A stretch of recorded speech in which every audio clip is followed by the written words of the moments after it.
Vous écoutez Europe 1, il est 8h17.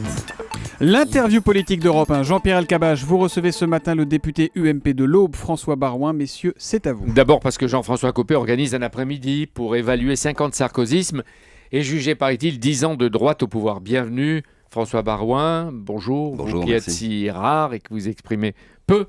Vous n'irez pas cet après-midi. Pourquoi vous choisissez l'absence ?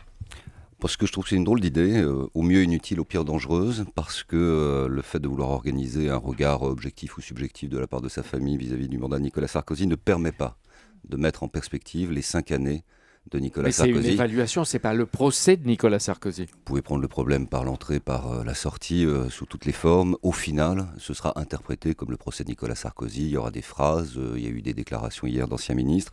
Ce que je veux dire, c'est que 2007-2012, c'est une période de crise sans précédent, qui n'a pas d'autre référence sur le plan économique, financier, que la crise des années 30, avec les conséquences que nous savons. Ce qui veut dire que par conséquent, Nicolas Sarkozy n'est pas responsable de l'augmentation de la dette comme la gauche se tue à le faire et à le dire, comme François Hollande s'était forcé au cours de cette campagne présidentielle de mentir aux Français pour obtenir une majorité de rencontres et devenir président de la République. Nicolas Sarkozy a subi une situation comme tous les chefs d'État et de gouvernement de cette période. À son égard, de la part de l'UMP, est-ce que c'est un mauvais coup, une erreur ou peut-être une faute ? Mais c'est d'abord du nombrilisme, ça n'intéresse pas les Français. Le regard porté sur ce quinquennat, c'est le travail des historiens. Nous sommes en responsabilité politique et je suis d'autant plus à l'aise pour vous le dire que je ne suis pas un sarkozyste historique et que j'ai eu des débats avec Nicolas Sarkozy. J'en ai eu quand j'étais libre au sein de la majorité de l'époque, sans responsabilité. Je n'ai pas cherché à truster des postes au parti ou au groupe pour lui tirer le tapis sous les pieds. J'ai été en désaccord avec lui sur le débat de l'identité nationale. Je l'ai dit à l'époque. J'ai été en désaccord avec lui. Mais vous avez été ministre. Est-ce que les protestataires d'aujourd'hui, vous les avez entendus dénoncer des réformettes quand Nicolas Sarkozy était à l'Élysée ? Moi, je me suis efforcé de défendre la politique qu'il menait. Il a occupé un leadership exceptionnel. Il a un rôle historique avec Mme Merkel dans le sauvetage de l'euro, des économies des Français et de la stabilité de notre économie. Nous devons valoriser ce qu'il a fait, nous devons retenir ce leadership et nous devons, s'il y a un inventaire à faire, plutôt observer le constat 18 mois après des promesses de François Hollande et de la réalité de ce qui se passe sur le terrain. Aujourd'hui, ce qui frappe, c'est que les grandes voix, François Fillon, Xavier Bertrand, les ex-ministres, Le Maire, Wauquiez, Pécresse et d'autres qui avaient réclamé l'inventaire du quinquennat trouvaient des astuces ou des raisons de ne pas être là cet après-midi. Et on a l'impression que 3 heures vont être consacrées pour les 5 ans du mandat. Et en plus, ils n'osent pas l'appeler inventaire. Est-ce que ça veut dire qu'ils craignent que l'ex devienne le futur recours ? Peut-être, ça ce sera à lui de le décider. Peut-être qu'il voudra revenir. Mais de toute façon, c'est inutile et c'est dangereux. Donc c'est une mauvaise séquence. Même si les 50 donc il de faut Nicolas vite que cette journée se termine. Ne sont pas irréprochables et en même temps intouchables. Oui, mais nous devons les uns et les autres, chiraciens, sarkozystes, tous ceux qui ont contribué à la majorité de Nicolas Sarkozy à l'époque, mettre en perspective ce mandat très singulier et hors du commun et qui n'a pas permis d'atteindre tous les objectifs qu'il s'était fixés en 2007. Vous êtes resté fidèle à Nicolas Sarkozy, après des mêlées avec lui, etc. Et vous êtes proche de François Fillon. Comment vous combinez cette double fidélité ? Parce qu'on m'a toujours dit qu'il était inconfortable d'être assis entre deux chaises. Pas encore aujourd'hui, que je sache, seul François Fillon est aujourd'hui candidat déclaré à l'élection présidentielle. Il est d'ailleurs l'un des 2 ou 3 seuls à pouvoir exercer cette responsabilité en 2017. Il y a de mon point de vue Alain Juppé et Nicolas Sarkozy. Les 2 que je viens de citer ne sont pas encore candidats, donc la situation elle n'est pas inconfortable. Maintenant, les relations entre un ancien président et un ancien Premier ministre, elles leur appartiennent. Moi, je suis un homme libre. Mais vous savez où François Fillon veut aller ? Vous savez ce qu'il veut faire ? Il a une stratégie d'émancipation, c'est une stratégie qui comporte des risques, elle doit être appréciée à la mesure de ces risques. Se séparer de Nicolas Sarkozy aujourd'hui, c'est une prise de risque, c'est l'histoire qui dira si c'était dans le sens profitable pour lui. Vous avez été ministre de l'Intérieur. Pour la presse, Leonarda a provoqué une crise au sein du gouvernement et de la gauche. C'est le premier à avoir tiré. Vincent Peillon l'a fait dans la cour même de l'Élysée. C'est choquant. Mais est-ce que vous êtes choqué par l'expulsion de Leonarda ?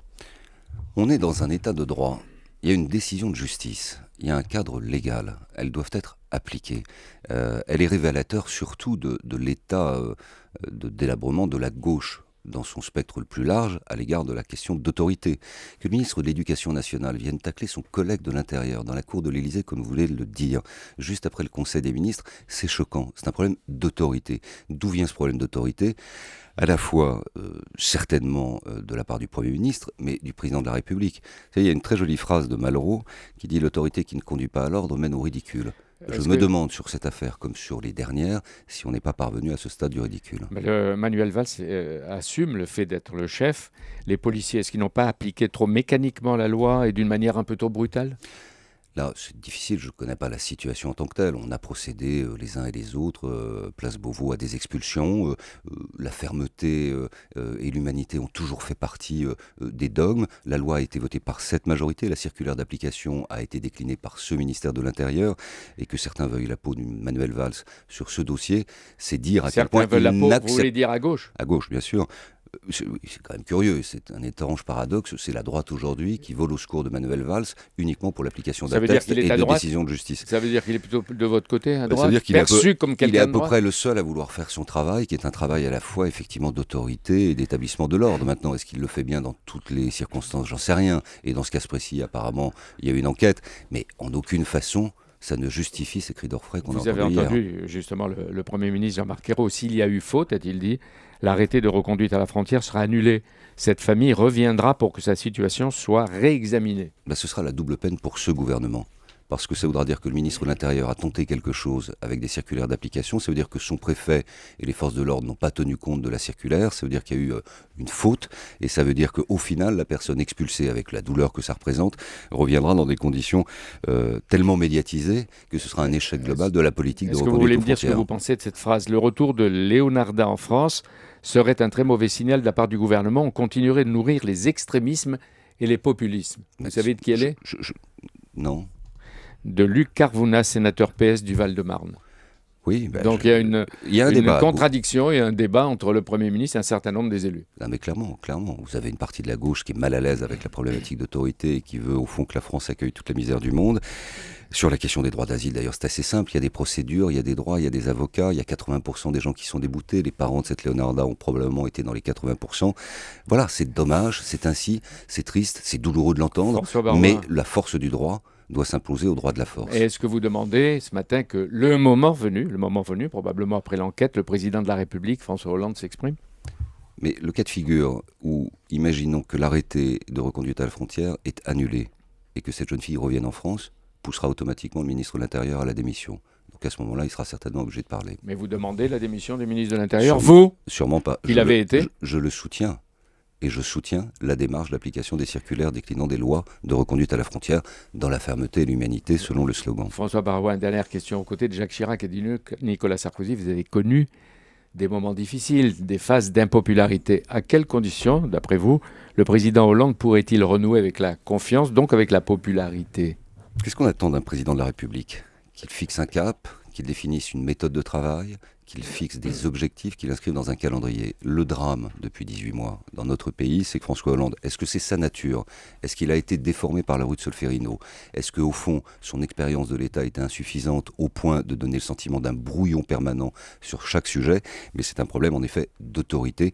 Peut-être, comme je l'ai dit tout à l'heure, a-t-il trop lu Malraux, où il n'en a pas retenu les meilleurs conseils. Merci beaucoup. Merci François Baroin. Je le soutiens, dit François Baroin de Manuel Valls à propos de l'affaire Leonarda ce matin sur Europe 1. Demain, c'est Vincent Payon qui sera l'invité de l'interview politique à 8h20 sur Europe 1.